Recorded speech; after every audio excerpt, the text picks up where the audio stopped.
July the 17th, 1 Chronicles 24:1 through 26:11. The priests, the descendants of Aaron, were placed into two divisions named after Aaron's sons, Eleazar and Ithamar. Nadab and Abihu were also sons of Aaron, but they died before their father did and had no children. So only Eleazar and Ithamar were left to carry on. David consulted with Zadok, who represented the Eleazar clan, and with Ahimelech, who represented the Ithamar clan. Then he divided Aaron's descendants into many groups to serve at various times. Eleazar's descendants were divided into 16 groups, and Ithamar's into 8, for there was more leadership ability among the descendants of Eleazar. All tasks were assigned to the various groups by coin toss, so that there would be no preference, for there were many famous men and high officials of the temple in each division. Shemaiah, a Levite and the son of Nethanel, acted as recording secretary and wrote down the names and assignments in the presence of the king and of these leaders: Zadok the priest, Ahimelech the son of Abiathar, and the heads of the priests and Levites. 2 groups from the division of Eleazar and 1 from the division of Ithamar were assigned to each task. The work was assigned by coin toss in this order. First, the group led by Jehoiarib. Second, the group led by Jedaiah. Third, the group led by Haram. Fourth, the group led by Seorim. Fifth, the group led by Malchijah. Sixth, the group led by Mijamin. Seventh, the group led by Hakkoz. Eighth, the group led by Ahijah. Ninth, the group led by Jeshua. 10th, the group led by Shechaniah. 11th, the group led by Eliashib. 12th, the group led by Jachim. 13th, the group led by Huppah. 14th, the group led by Jeshebeab. 15th, the group led by Bilgah. 16th, the group led by Immer. 17th, the group led by Hezer. 18th, the group led by Hapiez. 19th, the group led by Pethahiah. 20th, the group led by Jehezkel. 21st, the group led by Jachin. 22nd, the group led by Gamul. 23rd, the group led by Delaiah. 24th, the group led by Maaziah. Each group carried out the temple duties as originally assigned by God through their ancestor Aaron. These were the other descendants of Levi: Amram, his descendant Shubael, and Shubael's descendant Jediah. The Rehabiah group led by his oldest son Ishiah. The Izhar group consisting of Shelomoth and his descendant Jahath. The Hebron group, Jeriah, Hebron's oldest son, Amariah, his second son, Jehaziel, his third son, Jekameam, his fourth son. The Uzziel group was led by his son Micah and his grandsons Shemer and Ishiah, and by Ishiah's son Zechariah. The Merari group was led by his sons Malai and Mushai. Jaaziah's group, led by his son Beno, included his brothers Shoham, Zakur, and Ibri. Malai's descendants were Eleazar, who had no sons, and Kish, among whose sons was Jerahmeel. The sons of Mushai were Malai, Eder, and Jeremoth. These were the descendants of Levi in their various clans. Like the descendants of Aaron, they were assigned to their duties by coin toss without distinction as to age or rank. It was done in the presence of King David, Zadok, Ahimelech, and the leaders of the priests and the Levites. David and the officials of the tabernacle then appointed men to prophesy to the accompaniment of zithers, harps, and cymbals. These men were from the groups of Asaph, Heman, and Jeduthun. Here is a list of their names and their work. Under the leadership of Asaph, the king's private prophet, were his sons Zakur, Joseph, Nethaniah, and Asherelah. Under Jeduthun, who led in giving thanks and praising the Lord while accompanied by the zither, were his 6 sons, Gedaliah, Zeri, Jeshaiah, Shemai, Hashabiah, and Mattathiah. Under the direction of Heman, the king's private chaplain, were his sons, Bechiah, Mattaniah, Uzziel, Shebuel, Jeremoth, Hananiah, Hanani, Eliathah, Gedaltai, Romamti-Ezer, Joshbekashah, Malathi, Hothir, and Mahazioth, for God had honored him with 14 sons and 3 daughters. Their music ministry included the playing of cymbals, harps, and zithers. All were under the direction of their father as they performed this ministry in the tabernacle. Asaph, Jeduthun, and Heman reported directly to the king. They and their families were all trained in singing praises to the Lord. Each one, 288 of them in all, was a master musician. The singers were appointed to their particular term of service by coin toss, without regard to age or reputation. The first toss indicated Joseph of the Asaph clan. The second, Gedaliah, along with 12 of his sons and brothers. The third, Zachar, and 12 of his sons and brothers.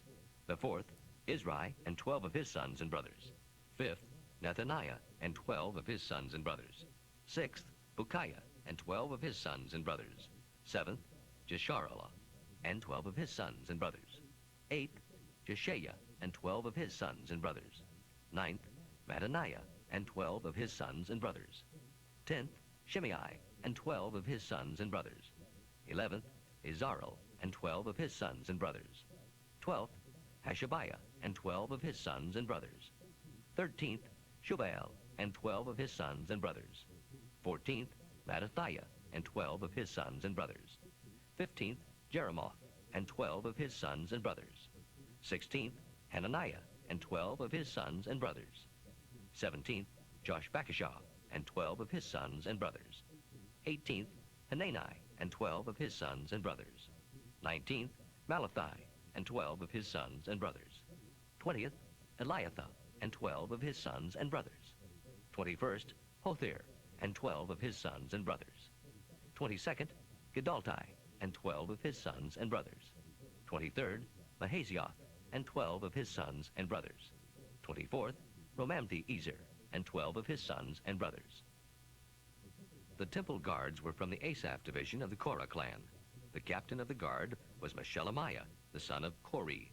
His sergeants were his sons, Zechariah, the oldest, Jediel, the second, Zebediah, the third, Jathnael, the fourth, Elam, the fifth, Jehohanan, the sixth, Eliahoenai, the seventh.